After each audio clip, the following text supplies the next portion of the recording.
اهلا وسهلا بيكم. النهارده هنعمل مع بعض حاجه سريعه، هنعمل مع بعض الكابتشينو وبس. يلا بينا نشوف هنحتاج ايه.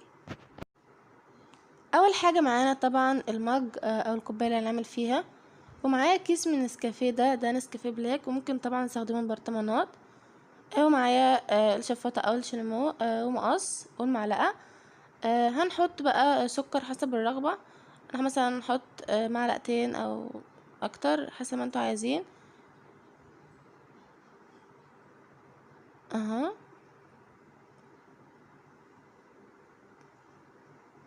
تحطوا بقى زي ما انتوا عايزين. هحط بقى هفتح بس كده الشلمو من تحت بالشكل ده كده.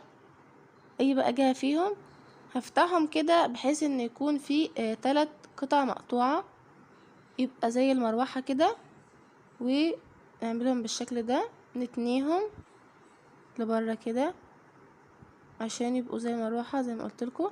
ده بقى يعني بديل للمضرب اللي هو بيجاب للنسكافيه كده، مضرب النسكافيه اهو بالشكل ده كده. نحط بقى النسكافيه طبعا زي ما قلتلكوا. ممكن نحط في البرطمان ممكن نسكافيه بلاك زي ده او نسكافيه جولد زي ما انتوا عايزين. نحط بقى الكيس ده كان بجنيه، ممكن تجيبوه.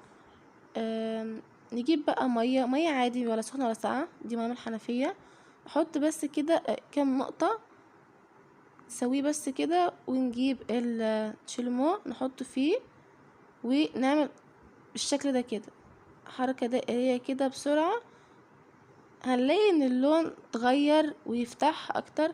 هو مش كده، مش زي الكاميرا، كان في الحقيقة افتح. نقعد نعمل الحركة دي يعني حوالي دقيقة او اقل كمان، لحد ما يفتحها خالص ويبقى كريمي شوية. ممكن تعملوا الحركة دي يعني بكمية كبيرة وتحملوه بقى، مش هنحتاج بقى الشلمو ده. هنعمل بقى بالمضرب الكهربائي، نعمل نفس الخطوات كده، نحط السكر والنسكافيه والمية. المية بتكون اقل من النسكافيه والسكر، يعني نساوي سكر ونسكافيه ونحط نص الكمية دي مية، ونضربهم بالمضرب الكهربائي لحد ما اللون يفتح. ممكن بقى تعملوا كده وتحطوه في علبة وتحطوه في الفريزر وتستخدموه زي ما انتوا عايزين في اي وقت. لكن ده للكوباية الواحدة كده.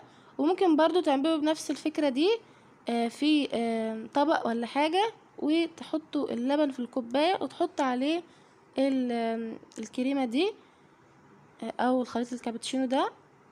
زي ما انتوا شايفين كده انا بضرب اهو، اللون بدأ يفتح خالص، و بقى كريمي، ما بقاش يعني مش سايل زي ما انتوا شايفين كده.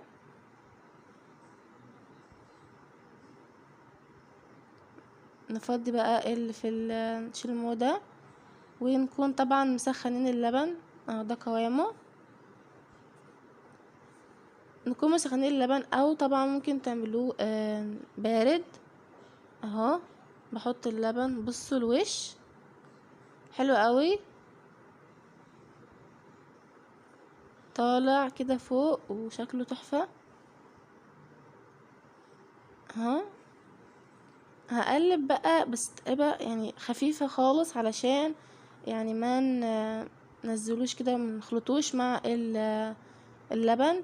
يدوب بس نديله النكهة بتاع النسكافيه، عشان يبقى اللبن بقى فيه كل النكهات دي اهو، بالراحة خالص.